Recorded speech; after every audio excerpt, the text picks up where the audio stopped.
नमस्ते है जी। धैर्यवान हीलिंग साइंस से मैं हूँ धैर्यवान, आपका अपना हीलिंग मास्टर। साथियों, 3 मार्च को है ब्लड मून, चंद्र ग्रहण। ये दिन हम हीलर्स के लिए बहुत शक्तिशाली होता है। कभी कभी ये शक्ति का केंद्र होता है, कभी कभी ये शक्ति विहीन करने वाला भी होता है। इस साल हम हीलर्स को, रेकी हीलर हो, लामा फेरा हीलर हो, एंजल हीलर हो या प्राणिक हीलर हो, हमें किन बातों का ध्यान रखना है? सबसे पहले अपने क्रिस्टल्स छुपा दीजिए।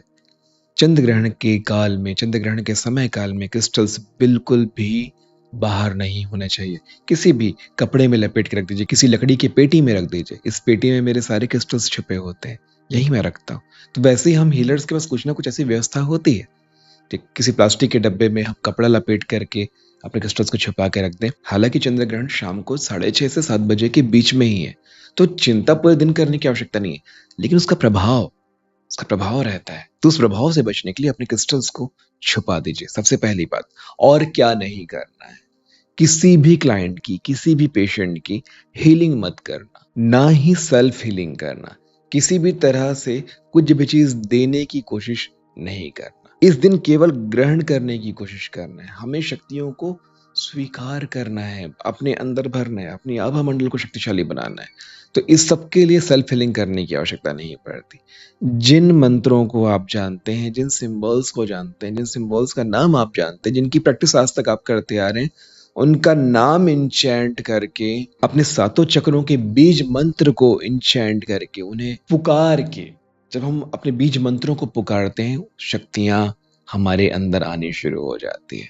तो अपने हथियार को, अपने टूल्स को, अपने वेपन्स को छुपा दीजिए। अपनी हीलिंग को मत कीजिए, लेकिन आपको अपना ध्यान करना है, अपनी साधना करनी है, अपना मंत्र जाप करना है, अपने इंचैंटमेंट करने हैं। लामा फेरा के जो हीलर होते हैं, उनके सिंबल्स के नामों को हम इंचैंट करते हैं। तो लामा फेरा सिंबल्स के नामों को जब हम इंचैंट करते हैं तो पूरी माला जापते हैं, है ना?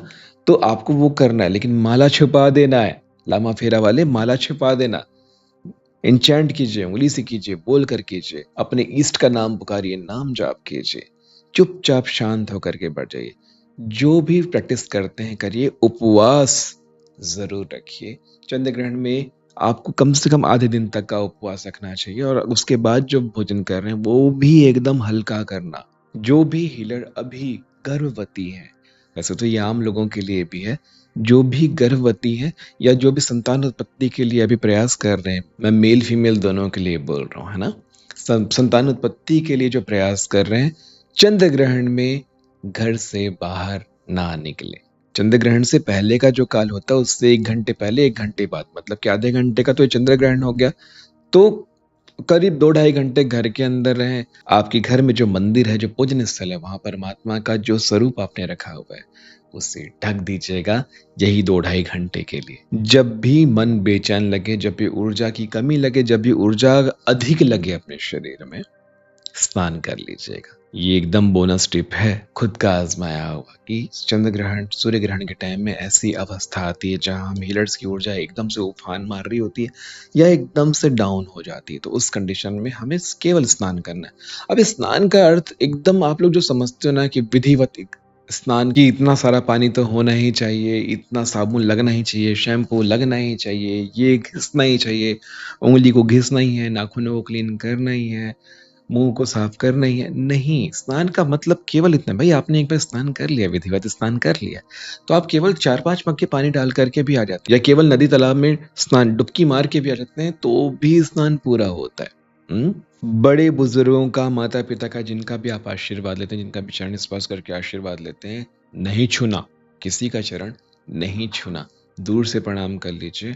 और हो सके तो जो आपका अमावस्या काल है, ये जो आधे घंटे का, उससे 1 घंटे पहले, 1 घंटे बाद जो हम मार रहे हैं, 2 घंटे 2.5 घंटे का, उस टाइम मौन रखें।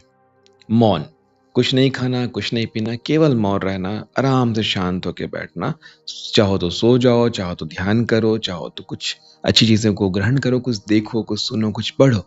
इस तरह से आप अपना चंद्र ग्रहण का ये काल बिता लीजिए। बहुत ज्यादा चटकीले रंगीले कपड़े मत पहनिए। किसी भी प्रकार का दुराचार, दुर्संगत नहीं करना, बिल्कुल नहीं करना। किसी भी ऐसे दोस्तों के साथ बैठ लिए और चुगली कर रहे हैं, गप्पे मार रहे हैं, निंदा रस का आनंद ले रहे हैं, नहीं करना।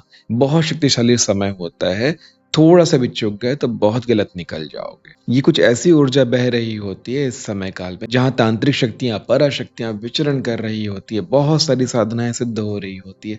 आपकी सकारात्मक ऊर्जा को चूसने के लिए, खींचने के लिए, सोखने के लिए ना जाने कितनी सारी शक्तियां दौड़ रही है ना?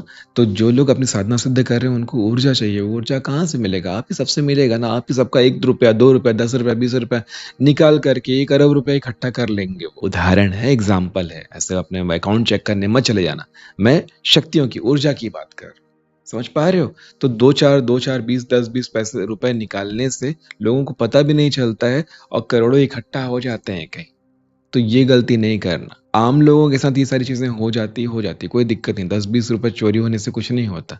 लेकिन आप हीलर्स हो, आपका 1000-2000 चोरी हो जाएगा, आपको फ़र्क पड़ेगा इस बात से। समझ पा रहे हो ना? और ज़्यादा अच्छी प्रैक्टिस है आपकी तो लाख 2 लाख रुपए भी चोरी हो जाएगा, आप नहीं जानते। इसलिए अपने आप को सँभाल के रखना। इसलिए ये जो आज का अध्याय था, हम हीलर्स के लिए स्पेशली था। बाकी आप लोग बाकी लोगों को गाइड करना कि आम लोगों को क्या नहीं करना है। एक बात बताना और मैं भूल गया कि गलती से भी उस समय पीने का पानी ना भरें। नल चालू होता है, नल खुलता है या तालाब से या कुएं से पानी भर कर लेकर आते हैं। चंद्र ग्रहण के समय, ब्लड मून के टाइम पीरियड में, वो 2 ढाई घंटे का जो समय है, उस समय नया पानी पीने का नहीं भरेंगे। ठीक है जी। तो ये सारे परहेज थे जो हमें चंद्र ग्रहण में, ब्लड मून के टाइम पे रखने थे। आशा करता हूँ ये अध्याय भी आपको बहुत अच्छे से समझ में आया होगा। मिलते हैं आने वाले अध्यायों में। तब तक के लिए नमस्ते है जी।